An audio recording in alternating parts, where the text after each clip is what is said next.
La séance ordinaire du Conseil d'arrondissement du plateau Mont-Royal du 7 février 2022 est ouverte. Il est 19 heures. Alors, je vous cède la parole, Monsieur le maire, pour le mot des élus. Merci beaucoup. Bonsoir à toutes et tous. Bienvenue à cette première séance du Conseil d'arrondissement du plateau Mont-Royal de l'année 2022. Donc, même si on est déjà en février, j'en profite pour vous souhaiter une belle et douce année 2022. On a des nouvelles quand même encourageantes là, en termes sanitaires. Donc, le nombre d'hospitalisations diminue. Les activités commencent à reprendre doucement. Évidemment, on veut en profiter, mais en même temps, on demeure extrêmement prudent parce qu'on va être sûr que ça ne remonte pas et qu'on soit dans la bonne direction pour de bon. Donc, je profite aussi de l'occasion pour vous rappeler, si vous n'avez pas encore obtenu votre troisième dose de vaccin et que vous êtes admissible à la recevoir, je vous invite à le faire. On a deux cliniques temporaires d'ailleurs dans le plateau, une au CLSC du Saint-Louis-du-Parc et une à Resto Plateau, qui est tout juste derrière le métro Mont-Royal. Sinon, bien, évidemment, il y a les centres de vaccination qui sont disponibles. Ce soir, premier point que je veux partager avec vous, c'est, bon, vous avez sûrement vu qu'on a créé une halte chaleur pour accueillir les personnes en situation d'itinérance au centre du plateau. On l'avait au début créé parce qu'on annonçait des très grands froids, là, de moins 38 degrés pour la nuit, et il y avait un manque de place dans le réseau actuel, notamment à cause des éclosions de COVID, où il fallait réduire le nombre de places disponibles dans les refuges existants. Donc, on a accepté là, vraiment de bonne grâce d'ouvrir le centre du plateau pour accueillir les personnes, pour évidemment leur permettre de passer la nuit au chaud. Et au départ, on visait de leur offrir ça pendant 3 ou 4 nuits, le temps que la période des grands froids se passe.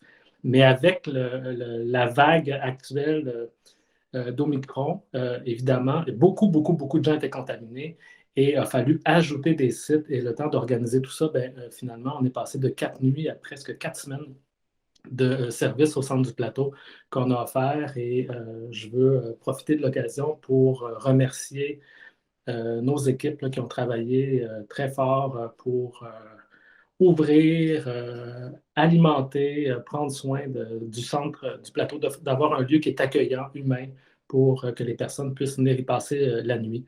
Donc, merci beaucoup. Et le 7 février, aujourd'hui, la halte chaleur est maintenant terminée et les enfants de l'école Saint-Pierre-Claver ont retrouvé leur gymnase et peuvent maintenant faire leurs activités, leur cours d'éducation physique au gymnase.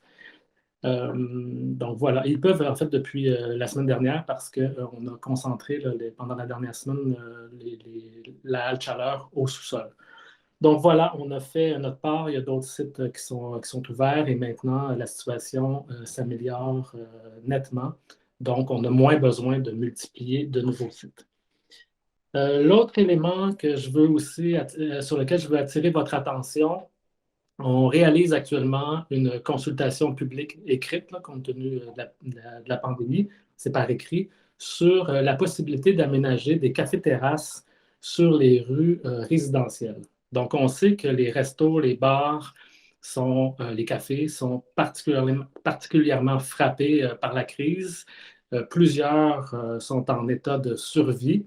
L'année dernière, on a permis d'avoir de grandes terrasses à un tarif symbolique, là, de 50 $ pour leur permettre justement d'accueillir davantage de clients et essayer de passer à travers la crise. Et on a aussi ajouté la possibilité de faire des terrasses sur des rues, des plus petites rues commerciales, ce qui n'était pas possible avant dans le plateau, comme l'avenue Laurier-Est, l'avenue Bernard, Fairmount, la rue Saint-Viateur. Et cette année, on veut tester l'idée d'aller un peu plus loin, toujours dans une période de crise sanitaire et dans notre volonté de leur donner un coup de pouce là, au resto, au café, qui sont sur le territoire pour qu'ils puissent passer à travers la crise, parce qu'on voudrait bien qu'ils continuent d'être là après dans nos quartiers. Hein. Ils contribuent vraiment à notre qualité de vie, à faire du plateau le quartier qu'on aime.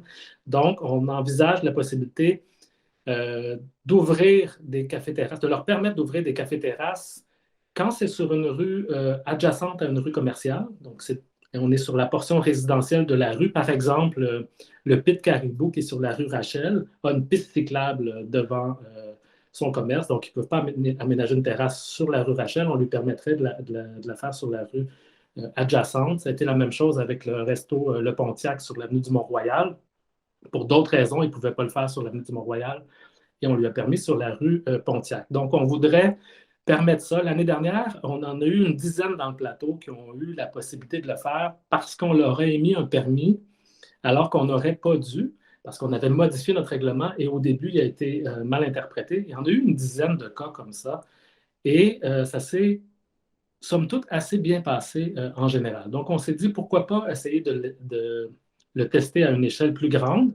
On l'a aussi permis dans un secteur complètement résidentiel. Par exemple, le restaurant Maison Publique, qui est situé au coin des rues Guilford et Marquette, avait une petite terrasse 24 places.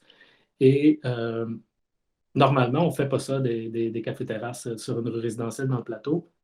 Ils l'ont fait l'année dernière. Ça s'est bien passé. Donc, on s'est dit, peut-être que c'est le genre de choses qui est possible. On est en contexte de pandémie. Ils ont besoin de notre aide. Donc, on ouvre la possibilité, on veut ouvrir la possibilité pour eux de faire des terrasses l'été prochain.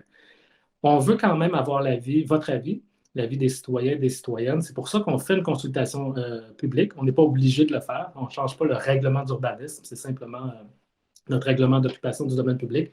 Mais c'est important pour nous d'aller chercher les commentaires des citoyens pour avoir le pouls. Qu'est-ce que vous en pensez? Puis est-ce que vous avez des propositions à faire pour que ça se passe bien? Nous, jusqu'à maintenant, on pense que ça peut être possible s'il y a un encadrement bien clair, avec des règles claires, donc des terrasses qui ferment maximum à 22 heures en milieu résidentiel, maximum 24 places pour éviter qu'il y ait trop de monde, que ça fasse trop de bruit. On est sur le domaine public, donc on sait qu'on a la possibilité de révoquer le permis en tout temps s'il y a des commerces qui sont plus problématiques, qui ne prennent pas soin de leur voisinage. Donc on pense qu'avec un certain nombre de règles et une application de notre part, ça pourrait être possible, mais on veut votre avis et vous avez jusqu'au 10 février pour transmettre vos commentaires. Vous avez toutes les informations sur notre page Internet, notre page web, sur notre site Internet. Troisième élément, j'ai rencontré, bon, vous savez, il y a eu les événements, bon, il y a eu beaucoup de médiatisation autour du La Tulipe, qui est une salle de spectacle très importante, emblématique pour le plateau, pour Montréal, pour le Québec, qu'on veut préserver. Et quand il y a eu toute l'histoire autour du La Tulipe et du fait qu'il puisse être menacé parce qu'un voisin trouvait qu'il faisait trop de bruit, je résume, disons, bon, d'autres salles de spectacle se sont senties aussi préoccupées en se disant, si La Tulipe peut être menacée, imagine-nous, hein, des petites salles, des fois un peu moins connues et un peu moins, avec moins de ressources, de moins grande envergure. Donc, j'ai organisé une rencontre avec ma collègue Laurence Parent, qui est notre élue locale responsable de la culture, et Erika Alneus, qui est une conseillère de Rosemont-Petite-Patrie, mais qui est la responsable de la culture au comité exécutif de la ville, avec l'ensemble des salles de spectacle indépendantes du plateau pour discuter avec elles des enjeux, de leurs préoccupations et comment on pourrait travailler ensemble pour trouver des solutions pour assurer leur pérennité. Donc, ça a été une rencontre très constructive qu'on a fait la semaine dernière. Et c'est le début d'un processus de travail en collaboration avec ces salles pour justement qu'elles puissent continuer à animer la vie culturelle sur le plateau. Dernier élément que je veux partager avec vous, on a une nouvelle directrice d'arrondissement. Donc, je veux officiellement lui souhaiter la bienvenue en conseil d'arrondissement, qui est Brigitte Grandmaison. Brigitte est une gestionnaire expérimentée, une personne qui a de grandes compétences de gestion, mais aussi de grandes qualités humaines. On est très, très heureux de l'accueillir avec nous et on est sûr qu'elle va nous aider à vous offrir des services et des projets à la hauteur de vos aspirations et des nôtres. Et si Brigitte Grandmaison arrive, c'est que notre directeur d'arrondissement, M. Guy Ouellet, nous quitte. Il prend sa retraite. Je sais qu'il est à l'écoute. Donc, M. Ouellet prend sa retraite après 32 années de service dédiés au service public à la ville de Montréal, dont 20 ans à l'arrondissement du plateau Mont-Royal. Donc, Guy a eu une carrière exceptionnelle. Il a occupé toutes sortes de postes au sein de la ville et de l'arrondissement jusqu'à devenir son directeur il y a quelques années. Moi, j'ai eu le plaisir et la chance de travailler avec lui au cours des 2 dernières années et quelques mois. C'est lui qui m'a accueilli comme directeur d'arrondissement et qui m'a toujours soutenu, guidé, conseillé. On a eu une relation vraiment d'une étroite collaboration, de confiance mutuelle, de respect mutuel. Je veux vraiment le remercier pour toutes ces années euh, dédiées parce que franchement, Guy, c'est vraiment quelqu'un qui a le service public à cœur et qui a donné la plus grande partie de sa vie professionnelle aux Montréalais et aux Montréalaises. Et je veux que les gens sachent qu'on a eu la chance quand même sur le plateau au cours des 20 dernières années de compter sur une personne aussi exceptionnelle que Guy Ouellet, autant sur le plan professionnel qu'humain. Donc, je veux le remercier pour toutes ces années et particulièrement le remercier pour les 2 dernières années de collaboration là, avec moi. Donc, voilà, ça fait... c'est la fin de mon mot du maire. Je vous souhaite une bonne soirée et j'ai mes collègues qui vont aussi prendre la parole dans le cadre du mot des élus. Et là, c'est moi qui les enchaîne, c'est vrai. Donc, on dirait qu'entre 2021 et 2022, j'ai perdu le rythme. Donc, j'irai avec Alex Norris. Merci beaucoup, M. le maire. Alors, à mon tour, j'aimerais rendre hommage au travail qui a été effectué par Guy Ouellet comme directeur d'arrondissement pendant plusieurs années sur le plateau Mont-Royal. J'ai connu Guy pour la première fois il y a 18 ans, bien avant de faire le saut en politique. Je l'ai connu comme activiste citoyen, militant, qui militait contre la pollution visuelle et l'affichage commercial trop intense. J'ai toujours trouvé avec Guy qu'il faisait toujours part d'une grande créativité en défendant et en traduisant la volonté des élus et des citoyens en politique publique opérationnalisable. Il a fait preuve de beaucoup d'agilité, de créativité et toujours d'un grand professionnalisme. On connaît beaucoup de réformes qui ont eu lieu sur le plateau pour lesquelles le plateau est devenu en quelque sorte célèbre, sont en grande partie dus non seulement à la volonté politique des élus, mais aussi au professionnalisme et à la créativité de Guy Ouellet. On peut penser notamment à la décision de sauver 300 000 pieds carrés d'ateliers d'artistes, la plus forte concentration d'ateliers d'artistes au Canada, que nous avons réussi à sauver et à conserver dans le Myland grâce aux solutions novatrices que Guy Ouellet a développées avec ses équipes, notamment le zonage vertical, les mesures intérimaires, le contrôle intérimaire dans le secteur d'emploi. C'est un exemple. Guy a aussi joué un rôle important dans le développement des vignettes universelles qui ont permis l'implantation des véhicules en libre service à travers la Ville de Montréal, bien avant que la Ville-Centre enchaîne et développe ce projet. On a pu le faire en développant des ententes avec les différents arrondissements. Alors, ça aussi, l'encadrement réglementaire des enseignes commerciales, l'interdiction des panneaux réclames. On est le premier arrondissement de Montréal à être libre et exempt de toute cette forme de pollution visuelle. C'est Guy Ouellet qui a vraiment mené les efforts du côté administratif afin qu'on puisse gagner cette victoire. Alors, les saillies verdies, les projets de réappropriation du domaine public, la place publique qu'on connaît devant l'édicule nord du métro Laurier, il y a tant de projets que nous avons pu réaliser sur le plateau de Montréal grâce, oui, à la volonté politique, comme j'ai mentionné, mais aussi à la fonction publique et le professionnalisme de Guy Ouellet. Alors, j'aimerais vraiment, au nom de toute l'équipe, remercier Guy pour ses nombreuses années de service à la Ville de Montréal et au plateau Mont-Royal. Nous en sommes reconnaissants. Alors, merci, Guy. Merci, Alex. Je passerai maintenant la parole à Marie-Claude. Merci beaucoup, Monsieur le maire. Alors, je joins ma voix au concert d'éloges pour souligner le travail de Monsieur Guy Ouellet. 32 ans à la Ville de Montréal, c'est l'équivalent du jubilé de platine de la reine. C'est énorme, c'est beaucoup d'années, c'est beaucoup de travail, c'est beaucoup de pression sur les épaules. Si les élus du plateau Mont-Royal sont exigeants, mais sachez que les résidents le sont tout autant. Donc, ça finit par rentrer dedans, mais jamais M. Ouellette n'a perdu son sourire, sa bonne humeur est légendaire. Et je voulais moi aussi partager juste une petite tranche de vie. Quand je suis arrivée en 2013, on m'a confié le dossier de l'urbanisme, tout ce qui touchait de près ou de loin à l'urbanisme. Et c'est M. Ouellette qui, à l'époque, était responsable du développement du territoire, qui m'a vraiment guidée là-dedans. Et c'est un univers qui est quand même assez complexe, puisque ça mélange à la fois un aspect réglementaire qui est très compliqué, mais aussi qui est très fin, et l'aspect qualitatif. Il a toujours été très, très généreux. Il a bien partagé ses connaissances.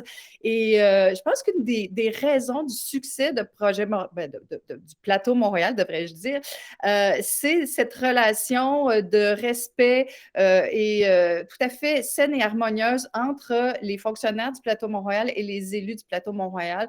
On travaille en symbiose ensemble, et c'est ce qui fait qu'on est capable d'aller plus loin et de faire progresser notre arrondissement afin qu'il soit plus vert et plus résilient. Alors, Guy Ouellette, je me permets de te tutoyer devant tout le monde. Je te remercie pour ces belles années, pour ta complicité, pour ta générosité, pour ton bec sucré aussi, parce que souvent, quand on avait envie de manger quelque chose de sucré, on allait fouiller dans le bureau de M. Ouellette. Il savait, on avait sa permission.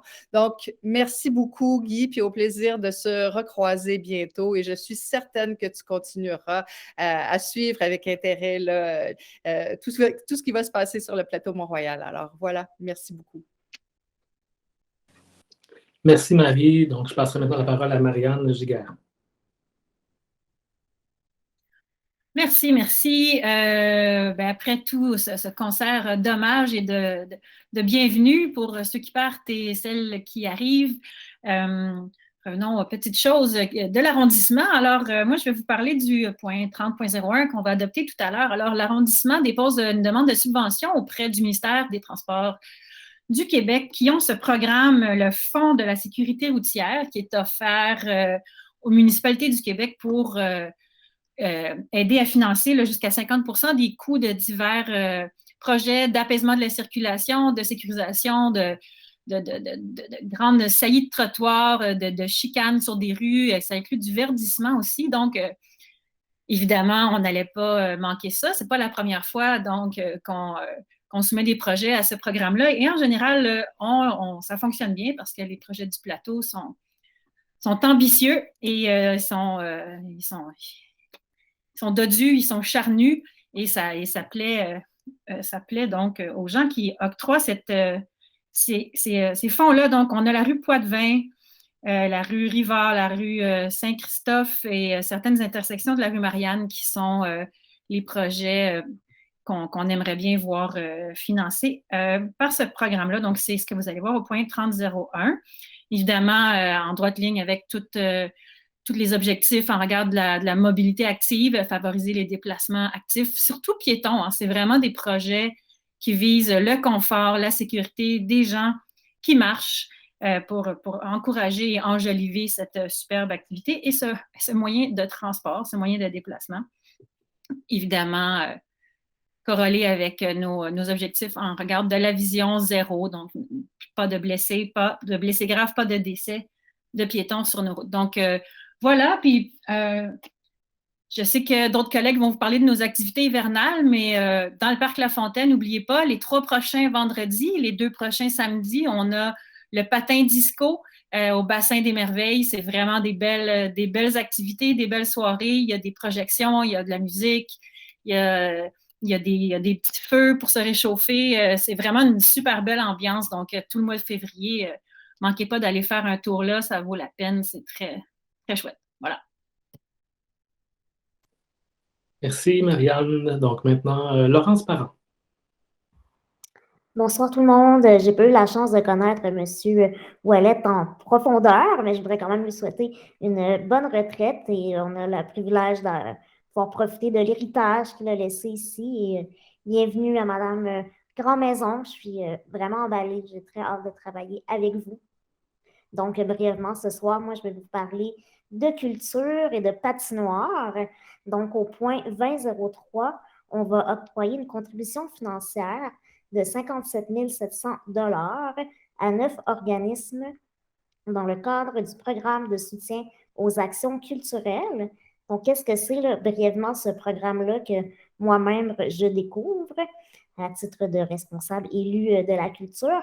Bien, il sert à soutenir des initiatives, des projets, des événements culturels sur le plateau, donc autant des organismes que des artistes. Et le but, ben, une des choses qu'on privilégie, c'est vraiment la diversité des pratiques artistiques, donc diverses formes d'art.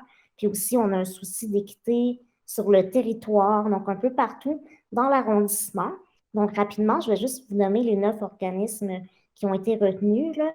Donc, on a Lilith et compagnie, le vidéographe, la Maison de la Poésie de Montréal, Malas Artes Productions, les Sœurs Kif Kif, le Théâtre de la Botte Trouée, la Maison de l'Amitié de Montréal, Ensemble Para Mirabeau et le Festival international de projection illusionniste de Montréal, MAP Montréal. Donc, des activités qui vont avoir lieu essentiellement dehors. Donc, on n'a pas à être trop préoccupé par des contraintes sanitaires. Donc, à suivre, des belles activités. On veut vraiment être le plus proche possible à la rencontre des citoyens parce qu'on va bien y parvenir avec ça. Puis ensuite de ça, je voulais juste mentionner, ma collègue Marianne a parlé de la patinoire du bassin des merveilles, la disco sur patin. Vous m'avez peut-être vu patiner en fauteuil roulant.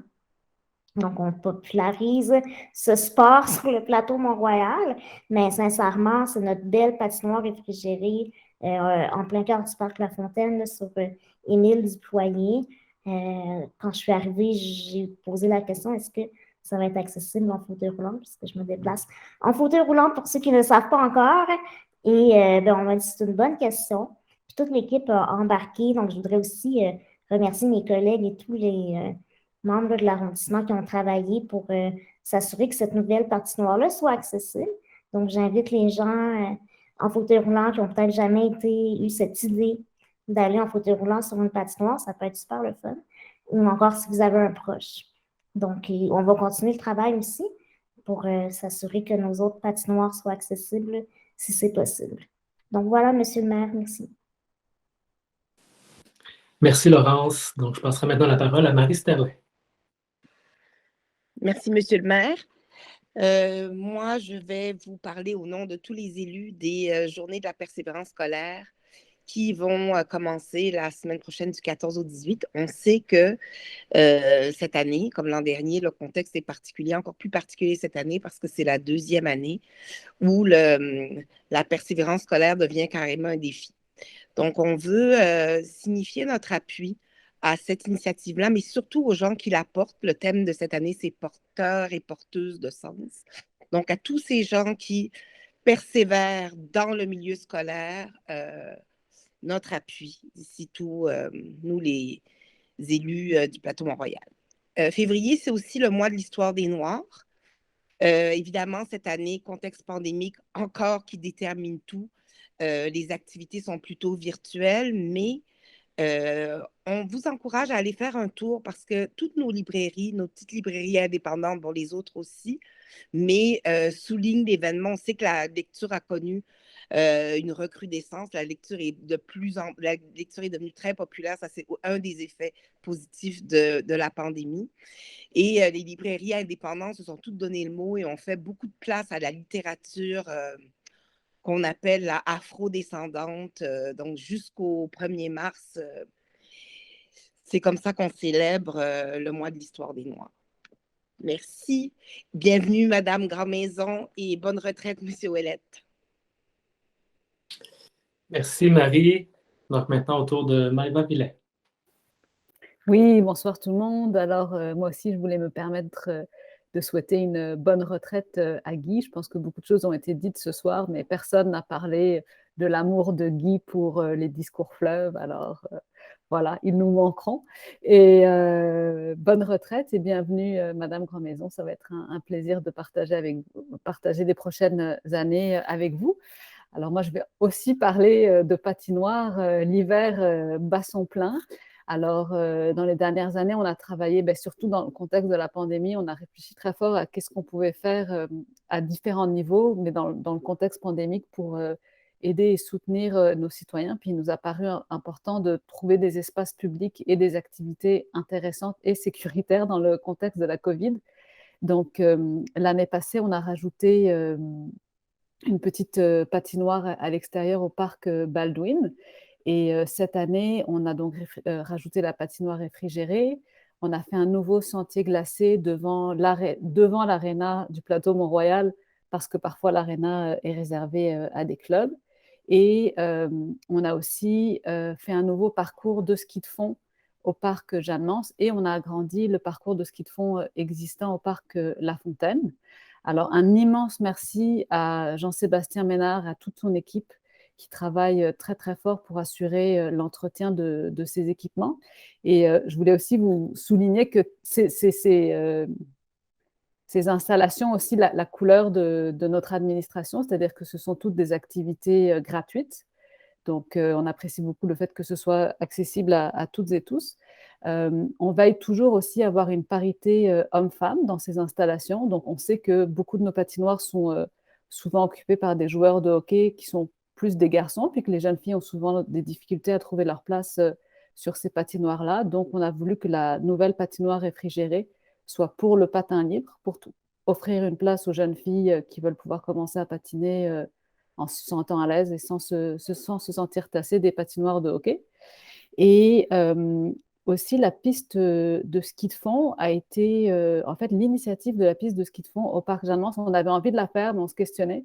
Et vraiment, l'élément déclencheur, c'est Adrienne Blattel, la coordonnatrice de plein air interculturel, qui donne des cours de ski de fond aux nouveaux arrivants et qui les faisait surtout sur le Mont-Royal, nous a dit non, regarde, il y a vraiment un besoin pour les nouveaux arrivants d'un endroit où ils vont se sentir à l'aise. Donc, ça prend quelque chose Et on voit aujourd'hui Adrienne avec des nouveaux arrivants du monde entier qui les initient au ski de fond dans le parc Jeanne-Mance. Donc, on continue dans cet esprit-là. Si vous avez des suggestions, si vous avez des idées, n'hésitez pas à nous écrire. Vous pouvez contacter vos élus de district ou moi qui suis responsable des sports et loisirs. On a beaucoup d'idées, mais on a envie de vous entendre aussi sur ce que vous aimez, sur les besoins que vous ressentez dans le quartier. Un autre sujet pour compléter le mot du maire sur notre soutien aux personnes en situation d'itinérance. Vous avez sûrement vu à la sortie du métro Mont-Royal, on a installé au début du mois de janvier une tente chauffée pour les personnes en situation d'itinérance en attendant l'ouverture d'un centre 24 heures sur 24 qui finalement a ouvert à la fin du mois de janvier, et on est en train de monitorer un peu la situation en ce moment pour voir si le besoin est encore là. Donc, on travaille avec plusieurs organismes autochtones pour prendre soin des personnes qui vivent dans la rue. Et à ce sujet-là, vous avez sûrement vu qu'un nouveau centre géré par Projet Autochtone Québec a ouvert juste à la limite sud de notre quartier. Donc, c'est l'Hôtel des Arts sur la rue Saint-Dominique, coin Ontario, qui est donc géré par un organisme autochtone, ouvert 24 heures sur 24, 7 jours sur 7, avec un espace extérieur pour que les personnes puissent consommer de l'alcool. On est très, très, très satisfait de l'ouverture de ce centre qui répond à un besoin structurel, mais on va être aussi, le maire et l'ensemble de l'équipe, très, très vigilants à ce que le lieu reste ouvert dans les prochaines années, parce que le besoin est clairement là. Et comme vous savez, l'itinérance, c'est de compétences provinciales essentiellement. Donc, on travaille très, très fort à faire valoir à nos partenaires provinciaux l'importance que ce site soit financé et reste ouvert pour cette population vulnérable. Merci Maëva, et j'en rajoute, je confirme que c'est une préoccupation pour nous très importante. On a pu réquisitionner un hôtel dans le cadre de l'état d'urgence pour offrir un service 24/7, et on sait que ce service-là est requis de manière permanente. Donc, on le fait en mesure d'urgence. Il faut qu'on trouve une solution permanente pour offrir le service aux personnes autochtones en situation d'itinérance. On y travaille. Donc, vous voyez qu'on a des équipes aussi très dédiée. On a ouvert une halte chaleur très, très rapidement. On travaille avec une autre, avec des partenaires autochtones autour du métro Mont-Royal. On a ajouté des patinoires cette année. On travaille en culture et je voulais aussi souligner que par une semaine de grand froid, on a eu, évidemment, comme ça arrive de temps en temps, des petits enjeux d'aqueduc qui ont éclaté sur l'avenue du Mont-Royal dans l'est du plateau. On a eu 2 fois de suite sur l'avenue du Mont-Royal et à peu près en même temps sur la rue Saint-Denis. Donc, je veux aussi souligner le travail de nos cols bleus qui, même s'il fait moins 40 dehors, s'occupent de redonner l'eau aux citoyens le plus vite possible. C'est un travail qui est très difficile dans des conditions. Ils étaient ce matin, d'ailleurs, à 7 heures ce matin, ils étaient en train de travailler pour rétablir l'eau à l'école Saint-Pierre-Claver. Donc, je veux souligner leur travail. Parfois, on le voit moins, mais c'est un travail qui est absolument essentiel. Je veux les remercier de faire ça pour nous tous. Donc, le mot des élus est terminé, Maître Gros. Oui. Alors, merci à vous tous. Donc, poursuivons avec l'ordre du jour, si vous le voulez bien. L'article 10.02, adoption de l'ordre du jour de la séance ordinaire du Conseil d'arrondissement du 7 février 2022.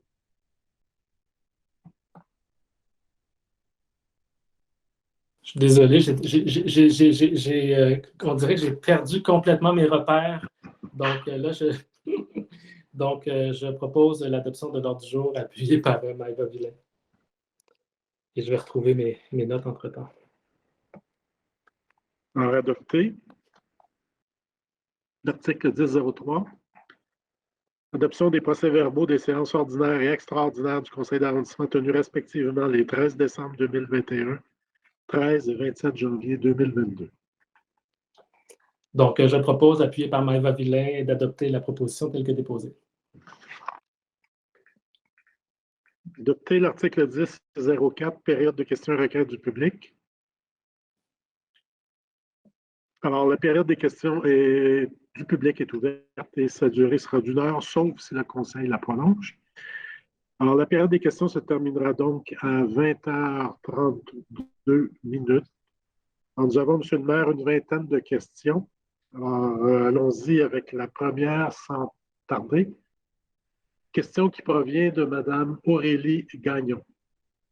Plusieurs municipalités à travers la province offrent gratuitement des trousses permettant l'économie d'eau et d'énergie, aérateurs d'eau et pommes de douche, par exemple.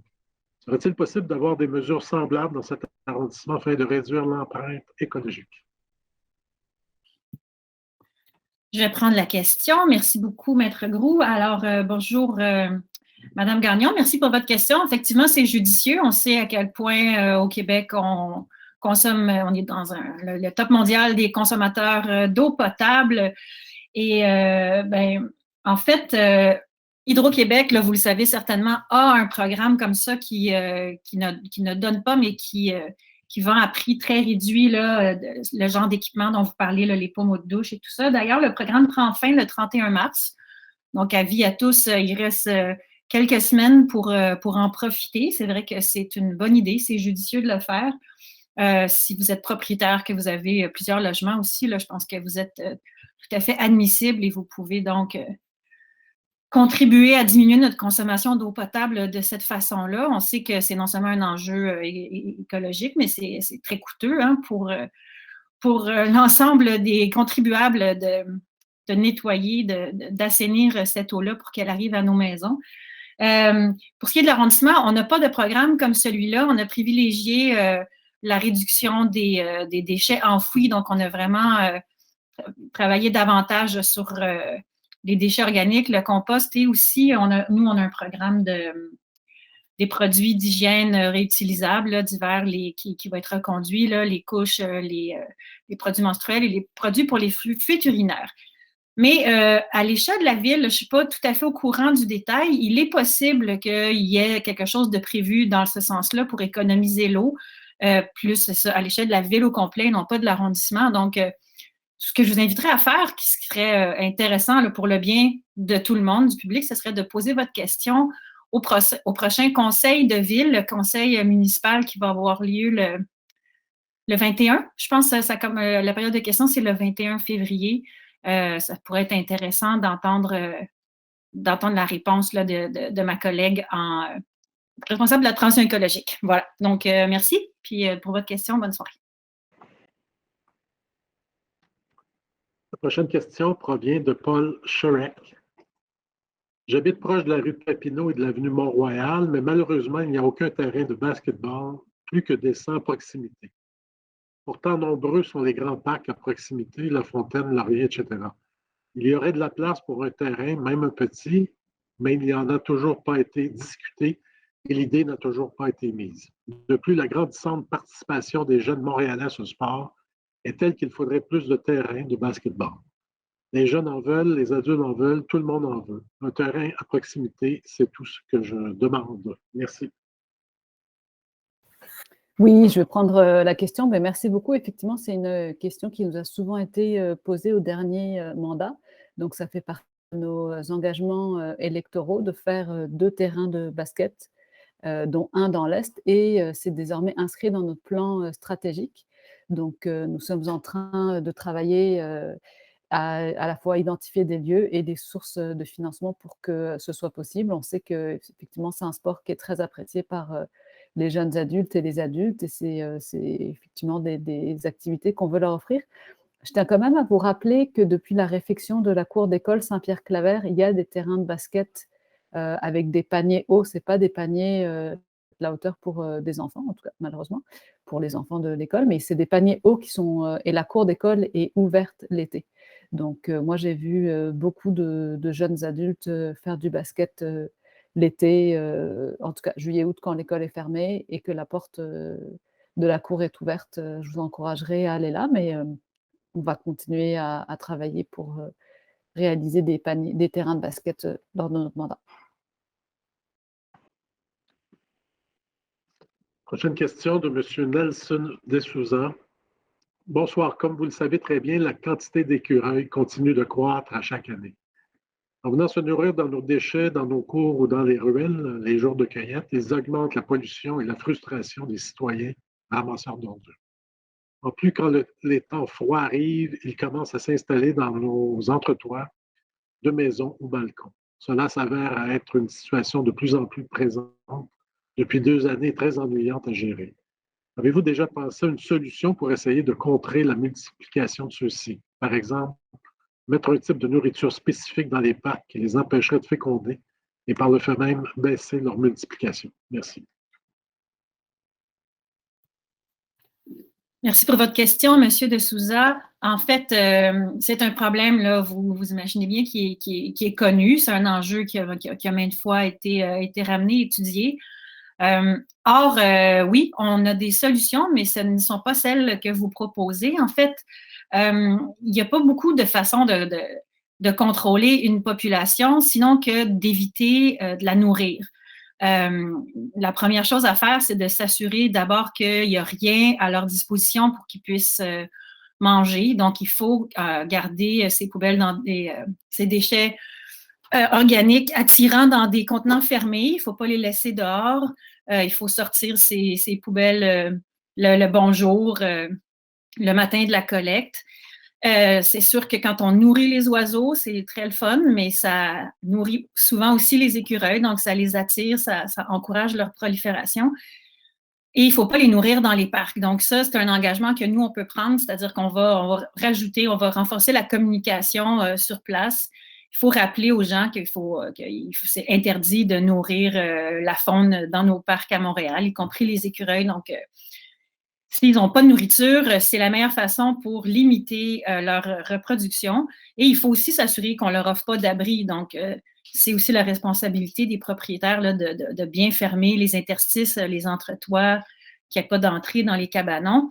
Et de cette façon-là aussi, on limite leur population. C'est sûr qu'on ne peut pas les déplacer, on ne peut pas les éliminer. Il y a un phénomène dans la faune là, qui est bien connu et documenté, qui est celle du remplacement.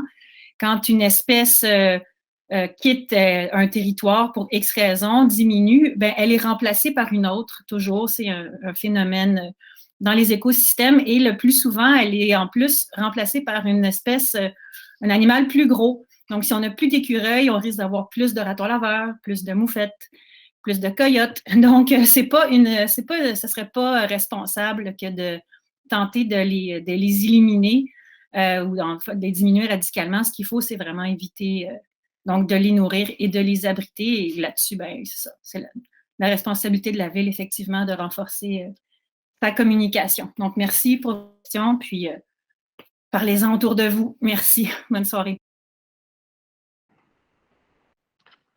Prochaine question provient de Mme Christiane de Sainte-Marie.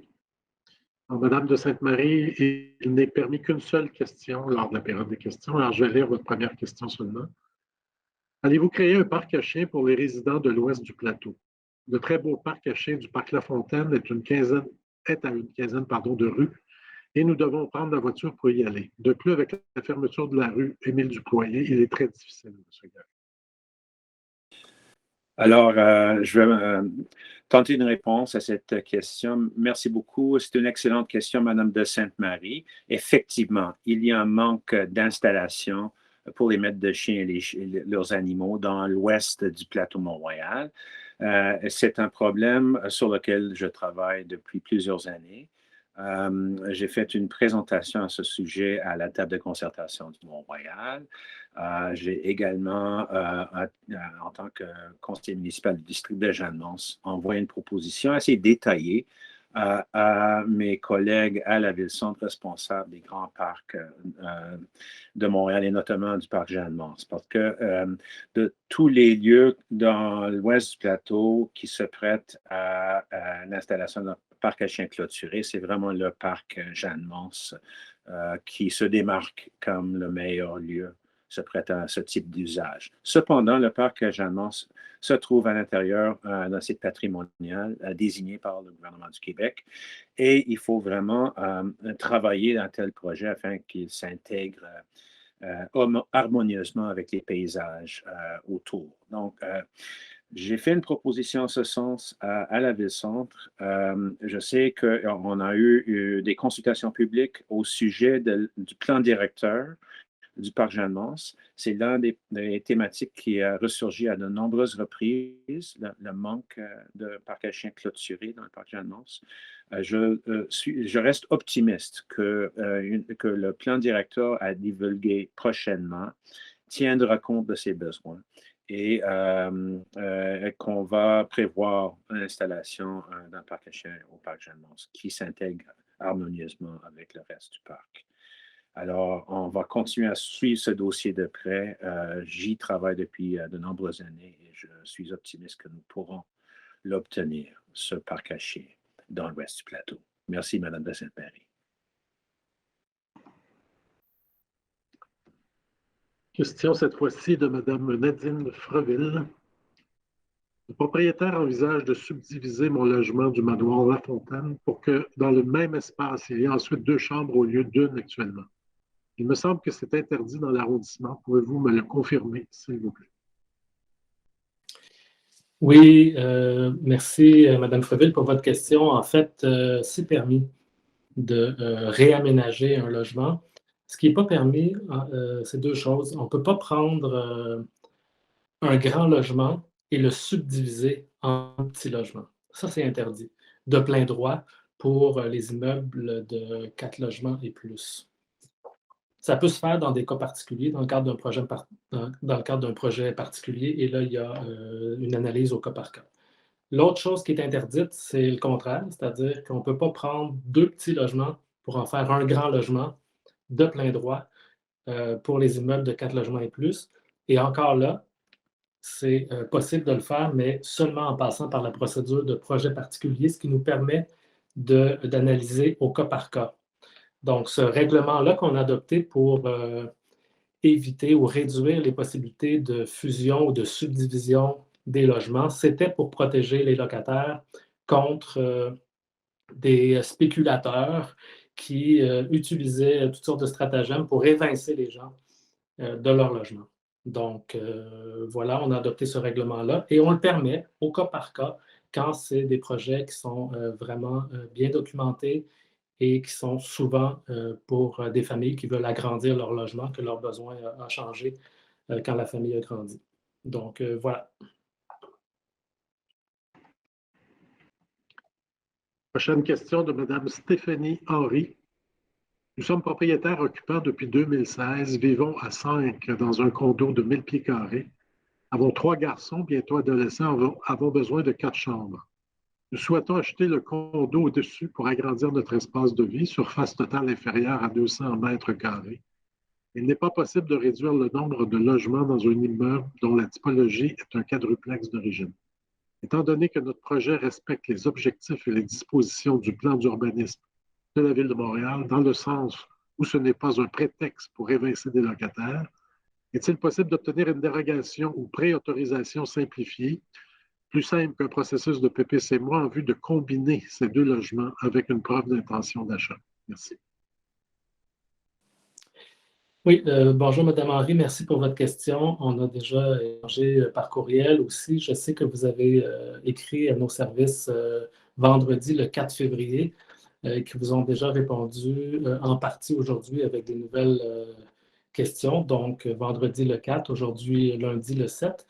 Donc, il faut juste prendre le temps de bien expliquer votre situation à notre service. Nous, du point de vue des élus, ce qu'on a fait, nous, c'est adopter un règlement qui veut éviter les rénovictions. Vous en parlez d'ailleurs dans votre courriel en précisant que ce n'est pas votre intention. Nous, notre règlement, il s'adresse à l'ensemble de la collectivité et il vise justement à nous assurer d'éviter des évictions abusives et on a ouvert la possibilité d'accepter des projets d'agrandissement de logement, par exemple, dans une situation comme celle que vous expliquez, par exemple, mais il faut passer par la démarche de projet particulier, ce qui nous permet vraiment d'analyser le projet et de s'assurer qu'il y a aussi un bénéfice à la communauté. Donc, moi, je ne peux pas vous dire ce soir, est-ce que vous pourriez avoir accès à une procédure particulière. Le règlement l'interdit pour les édifices de 4 logements et plus. C'est ça le règlement. Et là, bien, les discussions que vous avez avec notre service d'urbanisme, c'est pour vous expliquer est-ce que vous êtes admissible à une demande et ils ont besoin d'avoir le détail d'informations de votre situation pour analyser votre projet. Mais nous, les élus, on ne peut pas appliquer. Nous, on adopte les règlements. Donc, on a adopté un règlement qui s'adresse à la grande majorité des cas. Et vous avez une situation et je vous invite vraiment à continuer vos démarches avec, avec nos services de l'arrondissement qui, selon les informations que j'ai, vous répondent avec beaucoup de diligence et on souhaite que ça continue, évidemment. On comprend le stress que ça peut générer parce que vous êtes en processus d'acquisition. Donc, on va essayer de vous fournir les réponses adéquates le plus rapidement possible afin que vous puissiez prendre vos décisions.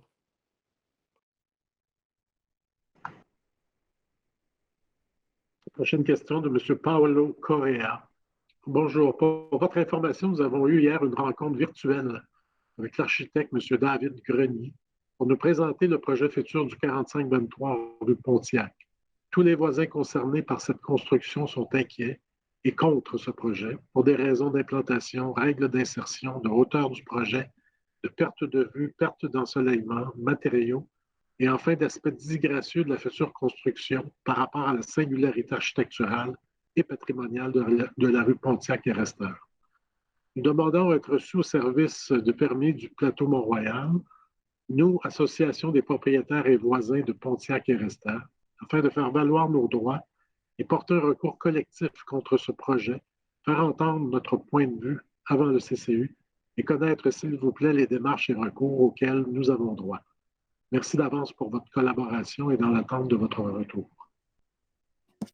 Si vous me permettez, Monsieur le maire, je répondrai à cette question puisque j'ai déjà échangé avec M. Correa et quelques-uns de ses voisins. Alors, juste vous mentionner que le projet n'a pas encore été déposé à l'arrondissement du plateau Mont-Royal. Alors, on ne peut pas se prononcer encore. On ne sait pas quelle est la portée des travaux. On ne sait même pas si le projet est recevable pour l'instant. Mais sachez que cette rencontre-là est très importante, la rencontre que vous avez eue avec l'architecte. Et c'est nécessaire. Ils doivent nous déposer les comptes rendus de cette rencontre-là pour pouvoir déposer leur demande de permis de travaux. Alors, Alors, et vous, il doit aussi partager avec vous son compte-rendu. Et si vous croyez que ce n'est pas conforme à ce que vous avez dit et ce qui s'est échangé lors de cette rencontre-là, vous pouvez toujours nous envoyer d'autres informations. J'avais communiqué avec vous l'adresse par courriel. Alors, je la répète ici, si ça intéresse des citoyens qui nous écoutent aujourd'hui. Alors, c'est infovoisinageplateau@montréal.ca. Et je rappelle que aussi, cette démarche de rencontre de voisins, ça nous aide plus à nous éclairer. Ce n'est pas un processus qui donne un droit de veto aux voisins, mais c'est plutôt pour apprendre l'existence d'un projet, parce qu'avant, le règlement qui impose les rencontres de voisinage existe depuis 2019. Et avant ça, les gens le découvraient le matin même quand la pépine débarquait chez eux ou chez leurs voisins et découvraient qu'il y avait des travaux comme ça. Donc, nous avons bonifié le processus et d'ailleurs, nous allons encore regarder 2 ans plus tard, un peu plus de 2 ans plus tard, comment ça se passe avec ce projet-là pour voir comment on peut encore améliorer le processus de rencontre de voisinage. Alors, cela dit, on prend bonne note de vos commentaires et d'ici là, donc, on ne peut pas vraiment se prononcer étant donné que personne n'a vu à l'arrondissement ce projet-là, mais sachez que autant du côté de nos services ou du CCU, vos informations, vos commentaires seront intégrés à la lecture que nous allons faire de ce projet-là. Alors voilà, et s'il y a quoi que ce soit, vous savez, vous pouvez toujours me joindre. Vous avez déjà mon adresse courriel. Merci beaucoup. Prochaine question appartient à Mme Hyacinthe Joly-Morin. Bonjour, j'aimerais savoir ce qui est prévu au niveau du stationnement pour les pompiers de la future caserne 26.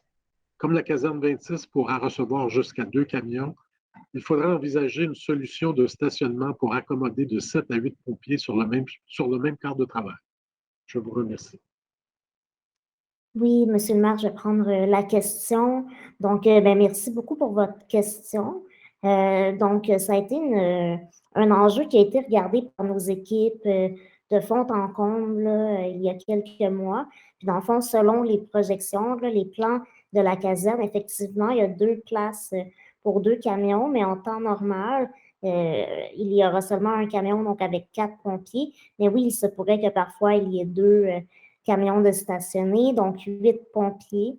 Donc, nous, dans le fond, on invite autant que possible, on encourage les gens à utiliser les transports en commun, utiliser également les stationnements pour vélos, mais il y a aussi du stationnement dans l'arrondissement, sur les rues, du stationnement qui n'est pas tarifé, mais aussi du stationnement tarifé.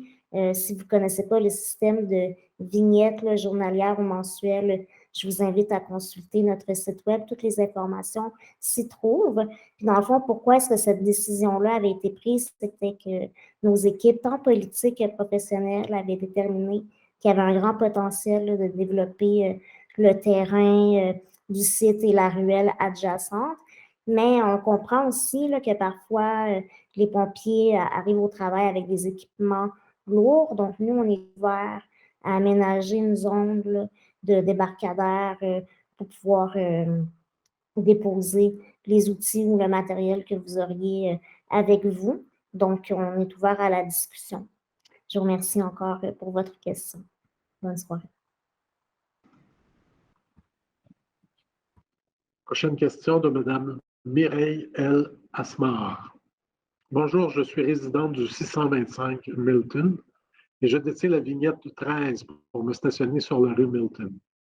Les résidents de ce coin ont perdu plus de 70% de place pour stationner, piste cyclable non nécessaire en hiver, et 3 places devant l'immeuble pour des raisons que je ne connais pas, et s'ajoute une place spécifiquement pour communauto.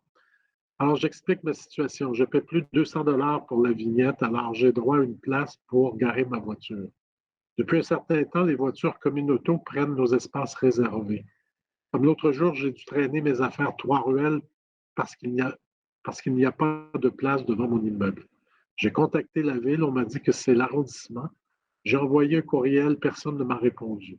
Je paie mes droits, alors vous devez faire votre part. Ce n'est pas gratuit la vignette et chaque année, le prix augmente et augmente. C'est illogique, injuste, intolérable et irresponsable. Merci de régler la situation. Oui, je vais prendre la question. Donc, merci beaucoup pour la question. Donc, effectivement, nos services ont fait les vérifications et ils vont travailler parce qu'effectivement, il y a eu un enjeu de signalisation. Et donc, une signalisation sera remise pour rajouter 2 places de stationnement. Si je ne me trompe pas, 2 places de stationnement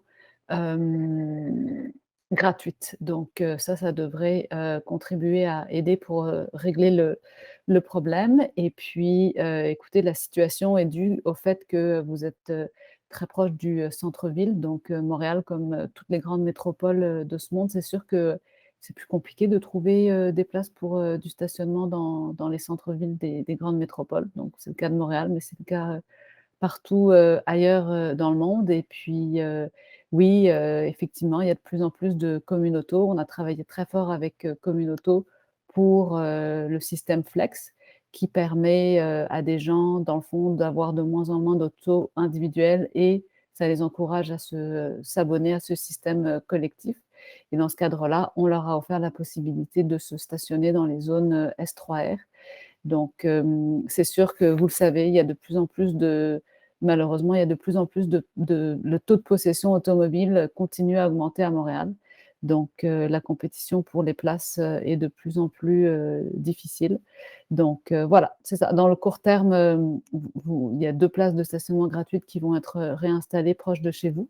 Et je pense qu'on a dû vous le dire, mais on vous recommande aussi de regarder la carte pour voir l'ensemble de la zone dans laquelle vous pouvez vous stationner avec votre numéro de vignette.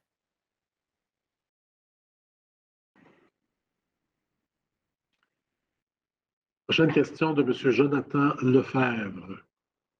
J'habite coin Rachel et Messier et je travaille dans Hansik. De chez moi, il y a le même temps de prendre la 24 Sherbrooke et d'aller à la station Mont-Royal que d'y aller à pied. Par la 29 Rachel, c'est environ 15 minutes. Bref, la meilleure option reste la 29 Rachel, même si je dois marcher de Rachel-Saint-Hubert à la station Mont-Royal. Ceci est une question et une proposition en même temps. Et si la 29 Rachel tournait sur Saint-Hubert et ferait aller à la station Mont-Royal, ensuite revenait par Saint-Denis pour retourner sur Rachel, sens inverse aussi, les avantages d'un accès plus rapide des gens de l'est du plateau à la station de métro, désengorgement de la 24 Sherbrooke, lien entre la ligne verte et la ligne orange par autobus.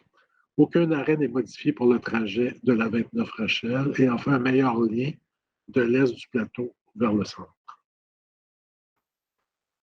Oui, bonsoir, M. Lefebvre. En fait, quelqu'un qui a déjà communiqué avec vous le 1er février dernier à cet effet que ça relève de la Société de transport de Montréal et le timing, à défaut d'utiliser un bon mot en français, est assez bon parce que présentement, on procède à la refonte du réseau bus. Puis, vous savez, avec la pandémie, il y a des grands changements. Donc, vraiment, je vous invite fortement, si vous ne l'avez pas déjà fait, à communiquer avec la STM. Bonne soirée. Prochaine question provient de M. Dylan Bilinski-Regan. Je suis un membre de la communauté Milton Park et durant l'été, je joue au volleyball sur les terrains de sable du parc Jeanne-Mance. Je me posais la question suivante. Serait-il possible d'avoir des lumières pour prolonger le temps de jeu chaque jour? Je me suis fait répondre que la communauté en demande depuis plusieurs années, mais sans succès. Les terrains sont utilisés par des milliers de personnes issues de divers milieux chaque été. Certaines personnes parlent de levée de fonds pour acheter des lumières, mais je trouve ça ridicule qu'on doive aller si loin pour pouvoir jouer un peu plus tard et avoir une amélioration de qualité de vie. J'ai remarqué que pendant l'hiver, la patinoire du parc Jeanne-Mance entre Rachel et Duluth est éclairée bien après que le soleil se couche. Ma question est, est-ce que vous pourriez, nous, l'Association récréative Milton Park, est-ce que vous pourriez, nous, l'Association récréative Milton Park, prêter ces lampes durant l'été et les reprendre durant l'hiver? Je vous remercie à l'avance pour votre considération. Voilà. Alors, si vous permettez, M. le maire, je vais tenter une réponse à cette question fort pertinente de la part de M. Bilinski-Regan. Comme vous savez, il y a un processus en cours de développement d'un plan directeur du parc Jeanne-Mance. Donc, on prend bonne note de votre requête. Cependant, il faut reconnaître que le parc Jeanne-Mance se trouve dans un site patrimonial et une orientation globale à éviter de multiplier les installations et l'éclairage utilitaire dans le site patrimonial. Comme le volleyball est joué, surtout en été, quand le soleil se couche très tard, oui, si on ajoutait des lumières la nuit, on pourrait continuer à jouer très, très tard la nuit, mais déjà, c'est un terrain qui est très utilisé, comme vous mentionnez. Probablement le terrain de volleyball le plus achalandé à Montréal. Et le site est magnifique, et l'un des avantages de pouvoir jouer au volleyball dans ce site-là, c'est d'être à côté du Mont-Royal, de profiter des magnifiques vues sur le site des Hospitalières. On veut mettre en valeur ces vues pour tous les autres usagers du parc aussi. Donc, il y a historiquement une réticence à multiplier les installations des feux de lumière dans le parc Jeanne-Mance. Mais on prend bonne note de votre requête. Merci. Prochaine question de Mme Paola Sical Davila. Je suis dans des démarches depuis le 14 janvier puisque j'ai retrouvé ma voiture accidentée par un camion. Les services utilisant des camions qui ont circulé près de chez moi sont la saleuse, le recyclage et le compost. La Ville me renvoie à faire une réclamation à mes assurances. Je ne comprends pas pourquoi. Est-ce à moi de réclamer et être pénalisé par l'augmentation de celle-ci alors que je n'avais que stationné mon véhicule dans un coin de rue? Oui, bonsoir, monsieur. Évidemment, c'est une situation qui est désolante, déplorable quand ça nous arrive. La seule façon, c'est vraiment comme on vous l'a indiqué, là, on a déjà le formulaire de réclamation qui est sur le site web de la Ville où il faut faire la réclamation. Sur le site web, vous avez un délai pour faire cette réclamation. C'est la seule façon de faire pour arriver à démontrer que c'est vraiment ce qui est arrivé à votre véhicule, que c'est causé par le camion. Donc, oui, c'est désagréable d'avoir à faire ça, mais c'est la procédure et on n'a pas, nous, de solution alternative à vous proposer. Prochaine question de M. Claude Galichan. La compagnie Sander se présente comme une chaîne hôtelière alors qu'un article du journal Métro la décrit plutôt comme un compétiteur, à Airbnb. Jusqu'en 2019, dans le PMR, Sander avait une cinquantaine d'appartements éparpillés, non conformes à la réglementation, maintenant remplacés par l'hôtel Le Guérin au 4501 Drolette. Cet hôtel ne respecte pas le règlement d'urbanisme du plateau modifié en 2019 pour contrer le concept du bureau de réception virtuelle utilisé par Sander. J'ai soulevé ce point dans une question posée en avril 2021. Présentement, le site web de Sander fait la promotion de l'auto-enregistrement et de l'assistance virtuelle aux invités, alors que la réglementation du plateau pour un hôtel exige du personnel sur place. Qu'est-ce qui a été fait pour s'assurer de la conformité de Sander à la réglementation et comment expliquer la position de l'arrondissement envers les irrégularités de Sander depuis des années? Je vais le prendre, Monsieur le maire. Bonsoir, Monsieur Galichan. Merci pour votre réponse. On a eu, vous et moi, une correspondance assez soutenue dans les derniers jours et je vois que vous êtes au fait de cette question-là. On est évidemment à l'arrondissement, on cherche tous les moyens d'arrêter l'hébergement touristique illégal. Dans le cas de Sander, qui est, comme vous dites, un concurrent, en tout cas, et qui fonctionne de la même façon qu'Airbnb, c'est la même mesure qui doit être utilisée. Donc, un avis juridique a été envoyé. Comme c'est un concurrent de l'industrie touristique régulière, il y a aussi une collaboration qui se fait avec le ministère de l'Industrie et du Tourisme. Merci de prendre la peine de signaler ces cas-là d'hébergement touristique illégal à côté de chez vous, parce que c'est comme ça qu'on va venir qu'on va essayer de venir à bout du phénomène parce qu'il n'y a pas assez de ressources pour surveiller ces choses-là. Donc, ce que vous faites est apprécié. Puis nous, de notre côté, ben, on suit le cours là, des choses, puis on regarde la vie. On regarde ça avec la vie juridique. Alors, vous et moi, on peut continuer à se tenir au courant. Et évidemment, tous les membres, tous mes collègues là, vont être au courant aussi en même temps. Merci. Prochaine question de M. Louis Leblanc. Comment stopper une manifestation qui dure depuis 3 ans? Les Algériens manifestent devant le 3475 Saint-Urbain depuis 3 ans. Ils crient, ils chantent, parfois ils ont des trompettes et des tambours, sans compter les klaxons. La plupart des locataires ont assez enduré. À vous de gérer le plus tôt possible. Alors, Monsieur le maire, je vais tenter une réponse, si vous permettez.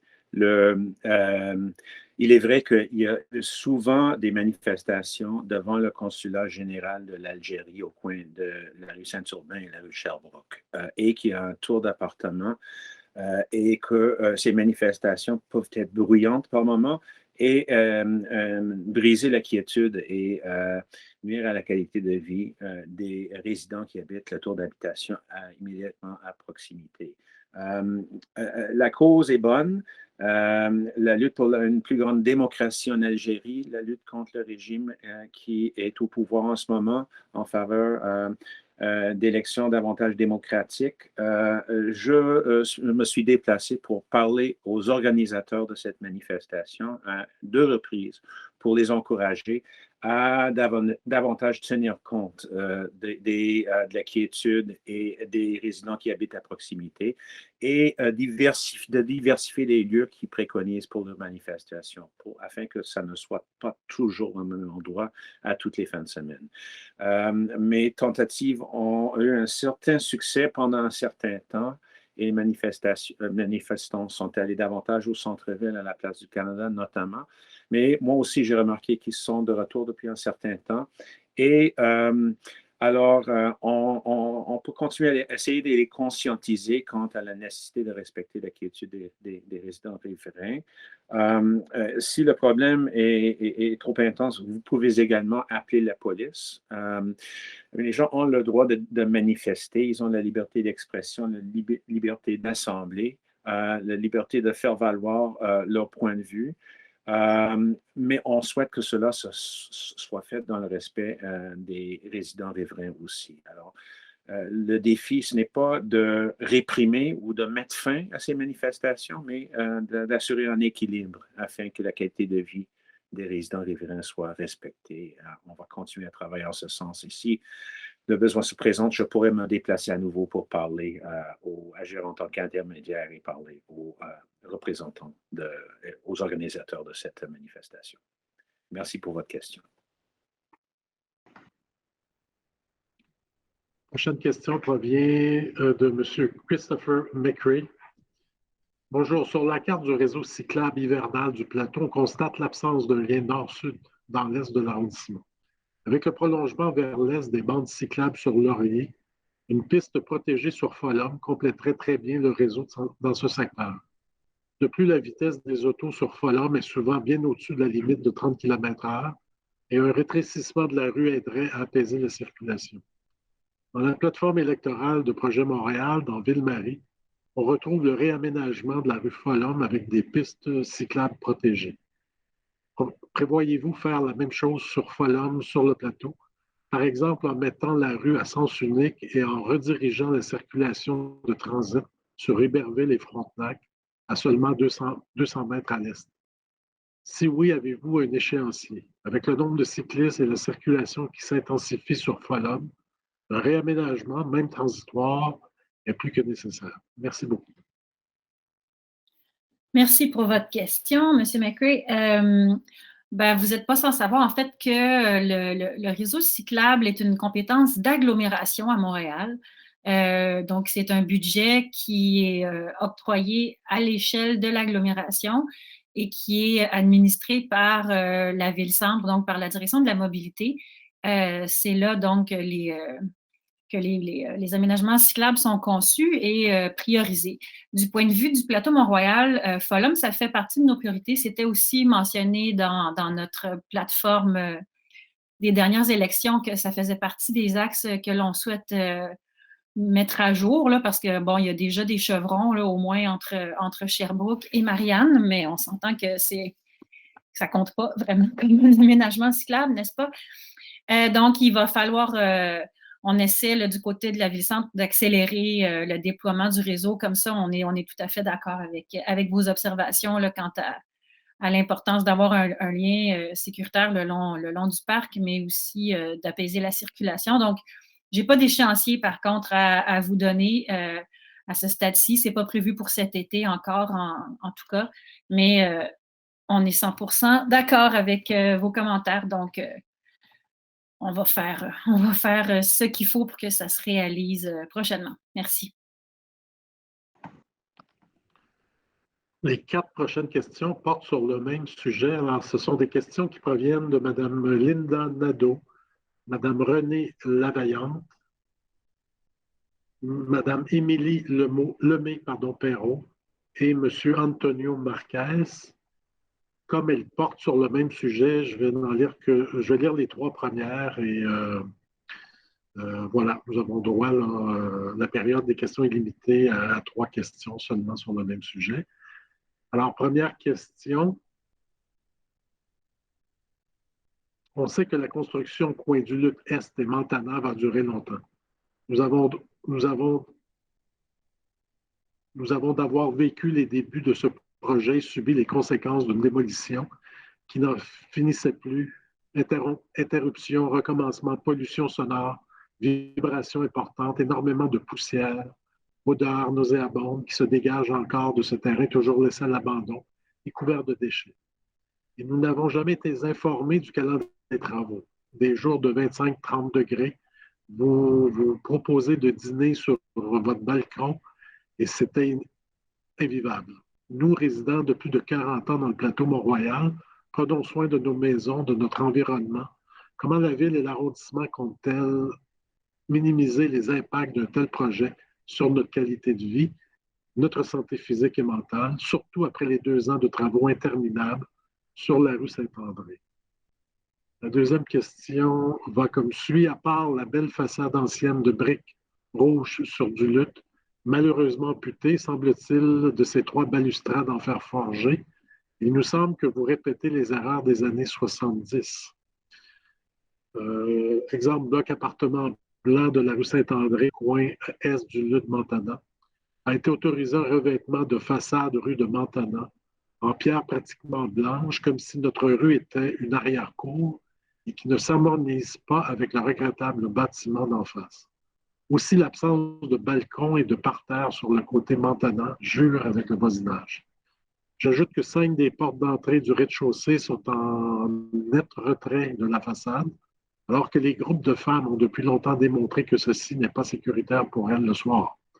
On aurait apprécié que Projet Montréal démontre la fermeté de ses intentions de conserver l'esprit architectural du quartier et de favoriser la verdure et la sécurité, ainsi que la présence de logements à prix modique. Et la dernière question sur le même sujet. Mon nom est Émilie Lemay-Perrault. Je réside sur la rue Montana au coin de Duluth. Nous sommes plusieurs résidentes bien contents que ce terrain à l'abandon serve à des fins d'habitation. Par contre, nous apprenions dernièrement qu'une rencontre avait eu lieu en septembre avec les promoteurs du projet de construction 920 rue du Est. Il semblerait que seulement 8 personnes y aient participé.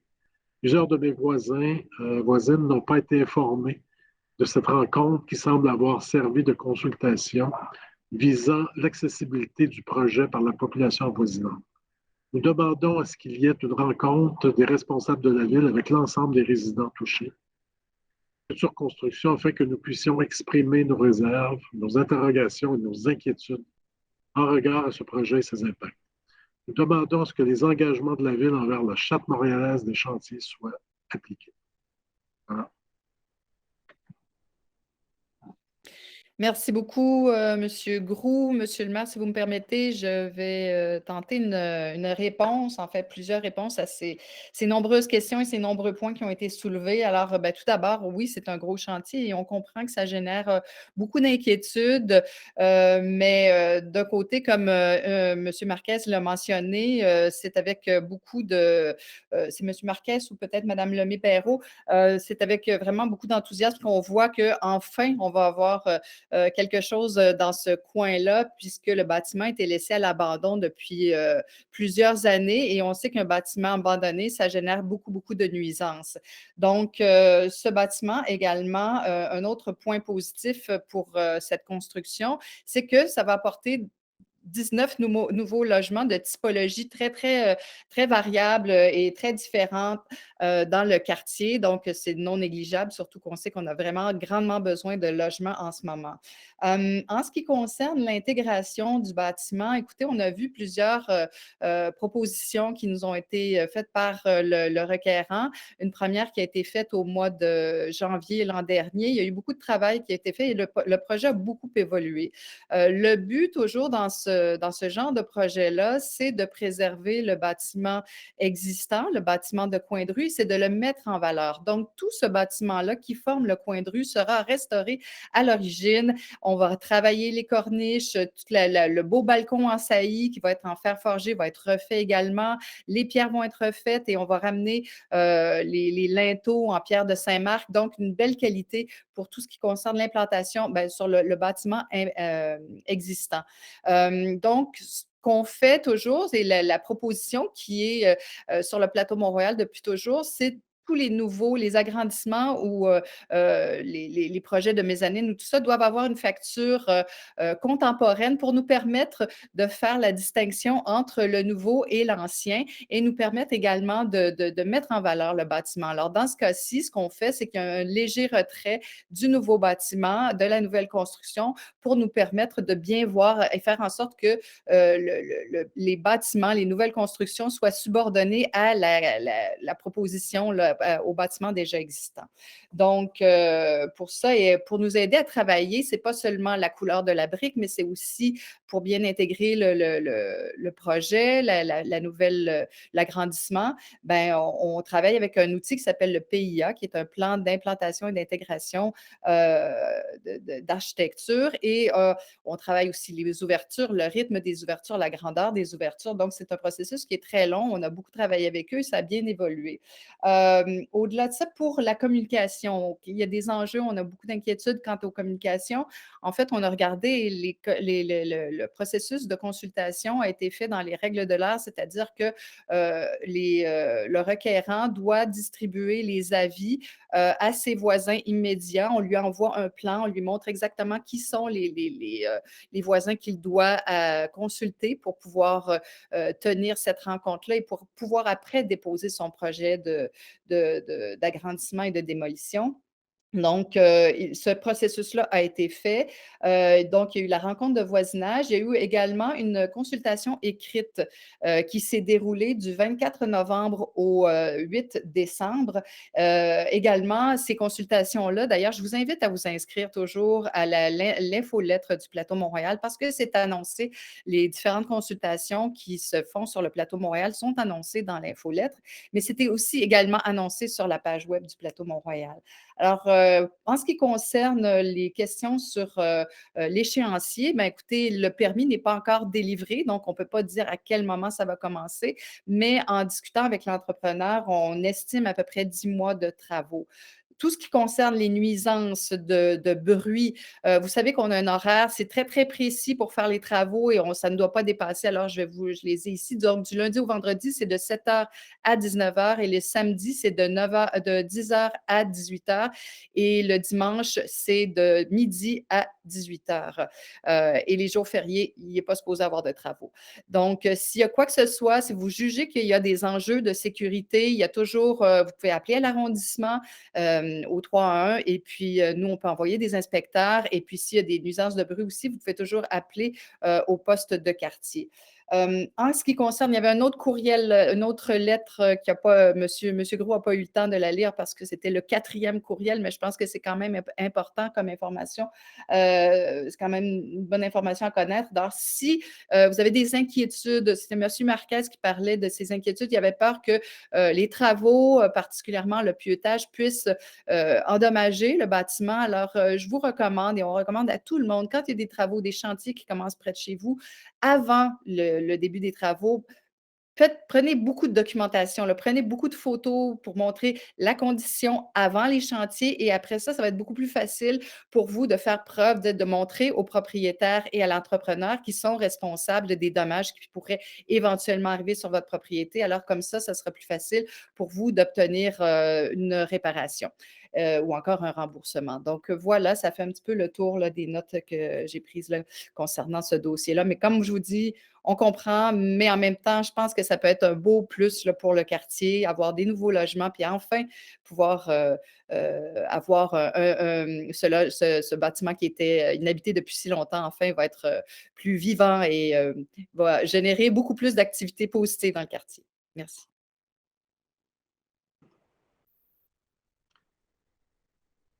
Prochaine question provient de Mme Martine Michaud. En février 2021, on se souviendra que la ville et le plateau ne semblaient pas avoir de plan de localisation des personnes en état d'itinérance de Milton Park pour le printemps et l'été dernier. De plus, durant l'été, l'administration a travaillé sur un plan de cohabitation estivale qui nous a été présenté alors que l'été était presque terminé. Novembre est arrivé, la ville ne semblait pas avoir de plan adéquat pour la saison hivernale. Conséquemment, des situations dramatiques sont survenues en novembre, en décembre et en janvier, alors que ces situations auraient pu être évitées si la ville avait effectué un travail adéquat de planification et de prévention. Notre question, considérant que le centre de service 24/7 sur Saint-Dominique sera ouvert jusqu'à la fin mars seulement et que le printemps arrive à grands pas, quel est le plan du plateau et de la ville pour éviter les problèmes que nous avons vécus dans Milton Park au printemps, à l'été et à l'automne dernier? Oui, je vais me permettre de prendre la question. Donc, Madame Michaud, je ne sais pas si vous avez eu l'opportunité d'entendre nos mots d'ouverture, mais que ce soit moi ou le maire, M. Rabouin, nous avons souligné l'importance du nouveau centre de service donc sur la rue Saint-Dominique à l'Hôtel des Arts, qui vient combler une demande absolument structurelle, c'est-à-dire un lieu 24/7 pour les personnes en situation d'itinérance d'origine autochtone. Vous le savez, vous êtes sur le terrain, on le sait également, il manque actuellement de lieux où ils peuvent avoir une chambre, avoir des services pendant la journée, avoir des travailleurs sociaux, avoir un lieu extérieur dans lequel ils se sentent en sécurité. Donc, comme on vous l'a dit, on fera les représentations et nous les faisons actuellement pour que le centre reste ouvert après le 31 mars, car il est absolument nécessaire dans le quartier. Je vais juste me permettre un léger complément de réponse à Mme Michaud.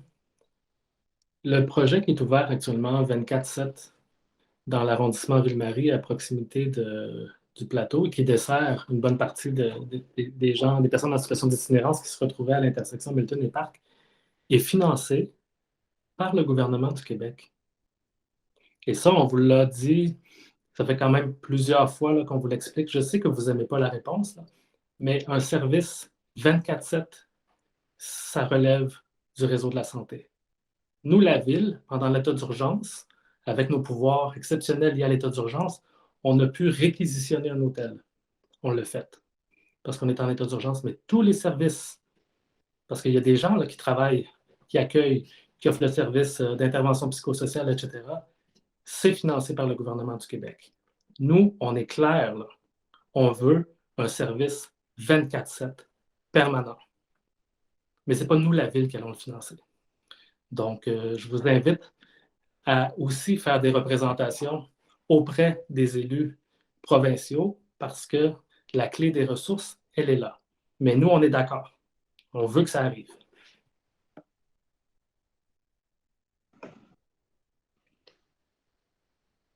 Prochaine question, cette fois-ci de M. Jean-Maurice Nantel. Je n'ai pas eu de réponse à ma demande pour l'éclairage de la rue Messier. Je vous répète, les gens ne se sentent pas en sécurité, c'est trop obscur. Merci. Merci, M. Nantel. Je me souviens pas bien quelle était à quelle réponse vous vous attendiez. Là. Je pense que la dernière fois que vous nous aviez posé la question, je vous avais un peu expliqué que l'éclairage, là, ça relevait de la ville-centre. Je réitérerais là, pour l'importance d'ouvrir une requête au 311 spécifiquement pour l'éclairage, de telle sorte que les spécialistes pourraient se déplacer sur votre tronçon de rue puis aller constater s'il y a vraiment un problème ou si le niveau d'éclairage est conforme à ce qui est prévu, à ce qui est normé. Pour rappel, là, pardon, avant, les rues de Montréal étaient éclairées par des grosses ampoules jaunes incandescentes qui faisaient un éclairage qui créait vraiment un grand dôme de lumière qui éclairait partout. Ça générait une pollution lumineuse, ça envoyait beaucoup de lumière vers le ciel, mais aussi vers les maisons. Et c'était un enjeu parce que pour bien des gens, c'était désagréable d'avoir autant d'éclairage sur leur terrain, dans leurs fenêtres, jusque dans leur maison. Et ce qui a été modifié, là, qui est en cours de modification, ça achève, là, c'est sur une durée de 5 ans, le changement, c'est que maintenant, la Ville a installé des lampes d'ailes qui ont un éclairage qui est beaucoup plus dirigé, qui est dirigé sur la rue et sur les trottoirs. Donc, c'est sûr que on n'a plus un grand nombre de lumière qui éclaire un peu partout et on a vraiment ajusté le niveau d'éclairage là, au minimum requis pour éviter la pollution lumineuse, éviter d'éclairer ce qui n'en a pas besoin, et donc y compris les terrains, les maisons. C'est sûr que ça fait un grand changement quand on est habitué à ce qu'il y avait avant, le avant-après a un impact. Il faut se réhabituer à cet éclairage-là. C'est considéré comme sécuritaire, bien sûr, là, par la Ville. C'est vraiment, quand on parle de sécurité, là, je peux vous garantir que en général, les ingénieurs qui signent les plans, les programmes sont très pointilleuses et pointilleux sur le sujet. Donc, on a vraiment quand même diminué beaucoup de nuisances, en plus de diminuer la facture d'électricité parce que ces ampoules-là consomment beaucoup, beaucoup moins. Ils ont une bien plus grande durée de vie que l'éclairage qu'on avait avant. Donc, est-ce que c'est vraiment une question de s'adapter ou est-ce qu'il y a vraiment un enjeu dans votre rue? Ça, je ne peux pas vous le dire. C'est pour ça que je vous recommande vraiment de faire la requête via le 3.1 là, pour que ce soit vérifié. Voilà, bonne fin de soirée. La prochaine question provient de M. Carlos Carrion.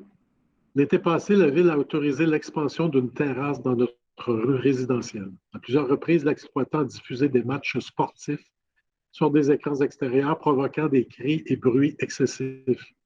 Il est arrivé également que la terrasse demeure ouverte après les heures permises. La situation n'a pas été réglée après nos plaintes. Quelles sont les mesures prévues cette année pour assurer le respect de la réglementation? Comment compte la Ville et le SPVM intervenir en cas de non-respect, surtout avec le projet d'autorisation des terrasses dans d'autres rues résidentielles? Oui, je vais me permettre de prendre la réponse. Donc, comme nous l'avons spécifié au début de ce conseil d'arrondissement, la consultation est en cours.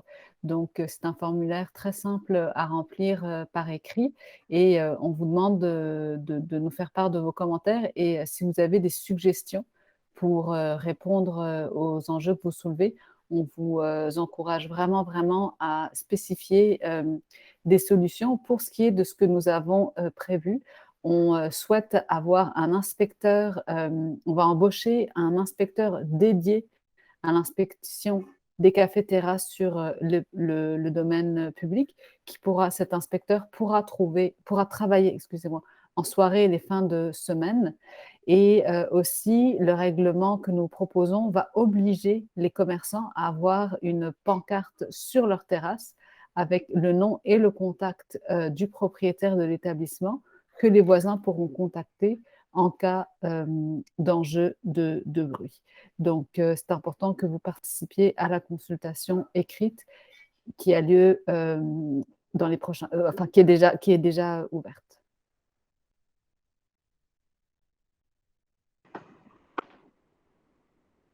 Et nous fermons cette période de questions avec la question de M. Gilles Beaubien. L'été dernier, nous avons dû batailler ferme pour faire cesser la musique sur les terrasses et faire respecter la réglementation les concernant. Cette année, nous aimerions que les choses soient réglées en amont afin de vivre un été en toute quiétude et en bonne entente dans notre quartier.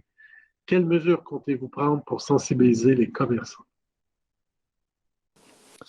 Oui, donc je vais prendre la question. Merci pour votre question. Donc, on a, comme Maëva Villain l'expliquait dans la question précédente, si vous l'écoutiez, donc on a l'intention d'embaucher un inspecteur là, pendant l'été pour faire la tournée, l'inspection des terrasses, notamment les soirs et les fins de semaine. Vous savez, on est passé d'une centaine de terrasses il y a 2-3 ans à près de 200. Donc, il y a beaucoup de terrasses dans le plateau. Ça demande un suivi plus systématique.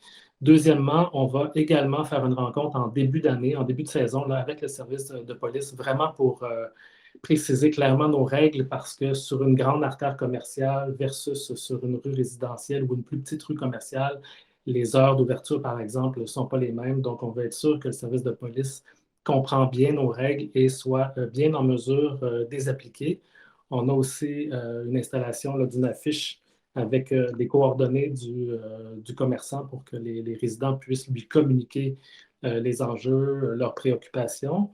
Et l'autre élément, c'est qu'on veut aussi avoir un message assez clair à l'effet que les terrasses sur le domaine public sont révocables. C'est-à-dire qu'on veut que les commerçants prennent soin de leurs voisins. Bien sûr, il faut que ça se fasse de manière raisonnable pour tout le monde. Là.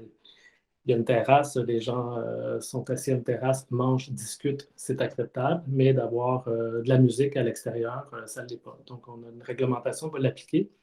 Et on pense que ça va se passer comme ça se passe maintenant. En général, ça se passe très bien. Mais il y a toujours quelques cas qui sont plus difficiles et on va s'assurer d'intervenir auprès des cas difficiles pour ne pas brimer l'ensemble des commerçants qui opèrent leur terrasse en tout respect de leur voisinage. Puis on va gérer ceux qui ne prennent pas soin de leur voisinage. Puis on va leur rappeler que pour avoir un permis, bien, il faut respecter les règles. Puis s'ils ne respectent pas les règles, ils n'auront pas de permis. Ça va être comme ça. Et on espère que ça va bien se passer, bien sûr. Alors, la période des questions est maintenant terminée, M. le maire. Si vous le permettez, nous allons poursuivre avec la suite de l'ordre du jour. Donc, à l'article 10.05, période de questions des membres du Conseil. L'article 20.01, octroie à l'entreprise Urbex Construction d'un contrat pour le service d'arrosage des arbres, saillies et plates-bandes pour un secteur de l'arrondissement du Plateau-Mont-Royal, d'une durée de 5 ans et autorisation d'une dépense maximale de 1 817 179,88 sous taxes incluses, conformément à l'appel d'offres public 21 190 50. Et pour l'année 2022, autorisation d'une affectation de 124 794 en provenance du surplus de gestion de l'arrondissement. Oui, donc je propose, appuyé par Maëva Villain, d'adopter la proposition telle que déposée.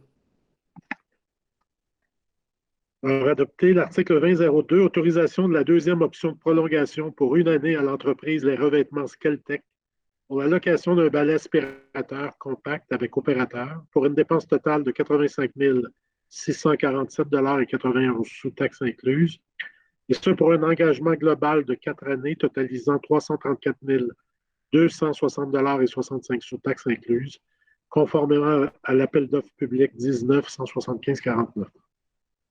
Oui, donc je propose, appuyé par Maëva Villain, d'adopter la proposition telle que déposée.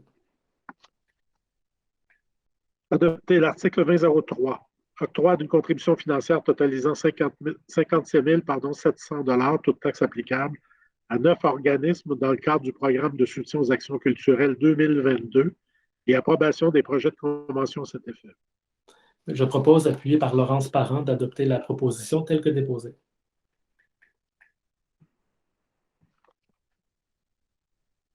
Proposition est adoptée. L'article 2004, octroi de contributions financières totalisant la somme de 3 500 $ taxes incluses aux organismes désignés au sommaire décisionnel pour la période et le montant indiqué en regard de chacun d'eux.